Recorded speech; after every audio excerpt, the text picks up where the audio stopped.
Jenny Carlson here with Stephanie Kuzid, and we're in Philadelphia where Oklahoma has lost to San Diego State 70-55 in the NCAA Tournament.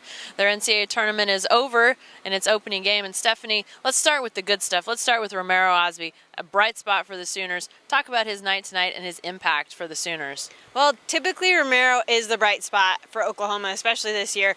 He had 22 points tonight, 8 rebounds, and he honestly just did what he always does, which is carry Oklahoma by its bootstraps or however he has to. He was shooting jumpers, he shot from beyond the three, he was the guy, except there was nobody to help him out. Well, that was the problem for these Sooners, unfortunately. They did not have that supporting cast, and let's talk about those struggles. Where do you start when you start to try to assess just where the Sooners fell short to have a supporting cast for Romero Osby? Well, you start off with their obvious scoring drought that they've been going through for the past few games.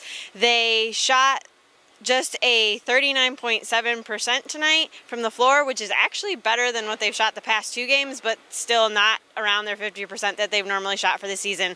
And from three-point range, they were only 23.8, which goes along with their 0% and 16% from the previous 2 games, which hasn't been helping them at all either. So they're not getting help in the paint from beyond the arc.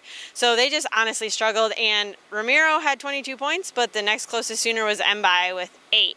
And so nobody else scored above double digits. So Romero was just kind of, stuck there on his own.